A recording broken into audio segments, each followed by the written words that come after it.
Il n'y a donc plus de condamnation pour ceux qui sont en Christ. Je vais lire dans la version en séance. La Bible dit ceci à partir du premier verset. Maintenant, ceux qui sont unis au Christ Jésus ne peuvent plus être condamnés. En effet, quand quelqu'un est uni au Christ Jésus, la loi pour lui, c'est l'Esprit Saint qui donne la vie. Cette loi m'a libéré de la loi du péché et de la mort. Verset 3. La loi de Moïse ne pouvait pas faire cela, parce que la faiblesse des êtres humains l'a empêché d'agir. Oh, mais Dieu a pu le faire. Il a envoyé son Fils dans un corps semblable à celui du pécheur pour lui libérer du péché. Est-ce qu'on peut acclamer pour cette parole? Est-ce qu'on peut acclamer pour cette parole? Il n'y a plus de condamnation pour ceux qui sont en Christ. Donc Paul est en train de nous expliquer en réalité quand nous sommes attachés à Christ, personne ne peut nous condamner sur cette terre. Et quand vous suivez jusqu'au verset 5 à 6, il dit en fait ceux qui sont condamnés, c'est ceux qui suivent en fait le langage de ce monde, ou le langage des hommes, ou le langage de leur corps. Alléluia. Alléluia. Il n'y a plus de condamnation. Et la condamnation, c'est ce que tu vis ici-bas. La condamnation, c'est ce que tu entends de tes oreilles. Alléluia. Parce que l'homme a toujours tendance à condamner. L'homme a toujours tendance à parler mal. Combien même il y a des bonnes choses. On discutait la fois passée, je crois que c'était avec un frère, pasteur. On disait, mais c'est bizarre. Aujourd'hui, tu peux beau faire bien, pendant 20 ans, pendant 30 ans, 40 ans. Ouais, on était sur les transferts, ouais. Je me suis souvenu comment les débats avaient commencé. En fait, c'est un frère qui a envoyé de l'argent, des sous à un frère. Et le frère, quand il perçoit les sous, il n'appelle même pas pour dire qu'il a reçu l'argent. Et le frère, il est toujours inquiet. Il dit, mais comment ça se fait? Tu pleures, et je fournis des efforts, tu ne sais pas combien je me déplace, combien la distance qui me coûte pour aller juste de transférer cet argent. Et quand tu perçois, appelle-moi pour me dire que j'ai reçu. On était là, en fait. Et pendant longtemps, il ne faisait que ça. Et il dit, papa, une seule fois que je n'ai pas envoyé. Et en plus, la raison était simple.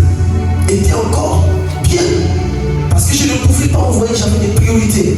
Et l'argent ne suffisait pas. Et à partir de ce moment-là, ce frère a changé. Et commencé à ouvrir des livres, commencé à ouvrir des chapitres pour le frère, qui lui dépannait pendant plusieurs années. À cause de ce qu'une seule fois il a pu faire un transfert.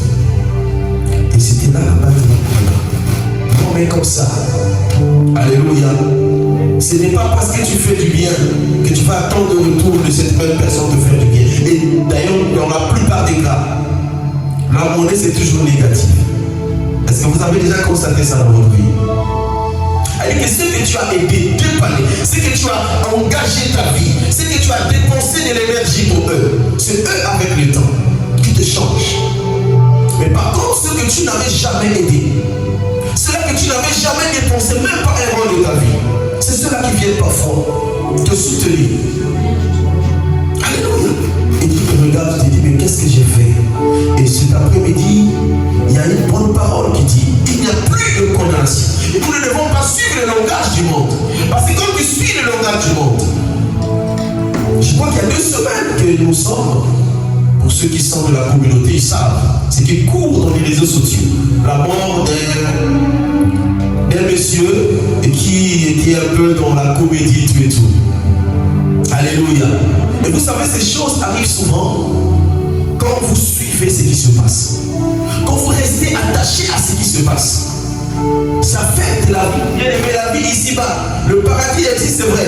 Mais quand tu meurs ici, c'est fini. On ne parlera plus jamais de toi. Et si tu fais trop attention à tous les détails de ce qui se dit, de ce qui se fait ici-bas, tu risqueras de tomber malade. Alléluia.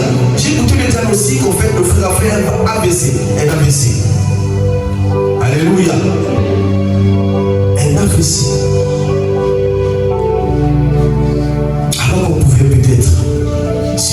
passage, comprendre que la vie ici-bas a tellement de problèmes. Et si nous pouvons nous attacher à l'esprit qui est Christ, vous verrez que tout ce qui va se passer, vous allez regarder. Les hommes qui ont compris, qui ont atteint cette dimension, c'est les hommes qui ne souffrent plus comme tout le monde. Alléluia. Ils ont compris cette logique, mon frère. Les choses se passeront dans ta vie. Peu importe ta façon de t'aider les gens, peu importe la façon de souffrir pour les personnes, les choses arriveront toujours. Et souvent dans nos communautés, dans nos vies quotidiennes, c'est surtout les plus proches qui nous trahissent. N'est-ce pas? Alléluia. Surtout la personne que tu as beaucoup fait confiance dans ta vie, que tu ne t'attendais pas un jour. Alléluia. Et aujourd'hui, la Bible est en train de nous rappeler qu'il n'y a plus de condamnation pour ceux qui sont en Christ. Je vais continuer jusqu'au bas pour que tu comprennes bien. La Bible, dans le verset 3, il dit: la loi de Moïse ne pouvait pas faire cela parce que la faiblesse des êtres humains l'a empêché d'agir. Mais Dieu a pu le faire. Il a envoyé son Fils dans un corps semblable à celui des pécheurs pour le libérer du péché. Par là, Dieu a condamné le péché qui agit dans les êtres humains. Et il a agi ainsi pour que nous soyons capables de vivre comme la loi le demande. Ainsi, il n'est plus une façon de voir humaine qui nous dirige. Vous avez compris? Je répète. Ainsi, ce n'est plus une façon de voir humaine qui nous dirige. C'est l'Esprit Saint. Alléluia. Tu ne peux pas vivre pendant que tu es sur la terre selon le train des hommes, selon le train de ceux qui sont autour de toi. Non, tu vas échouer. Et quand nous sommes appelés, nous devons nous attacher à Christ. Alléluia. Et vivre la vie du ciel. Déjà, nous vivons le paradis sur la terre. Et si nous faisons attention, on peut rater. Alléluia. Parce que déjà sur la terre, selon la promesse, nous devons recevoir le centuple. Ça veut dire que déjà sur la terre, si tu n'es pas heureux, c'est toujours malheureux. Tu n'es pas encore en Christ. Ou tu n'as pas encore l'esprit.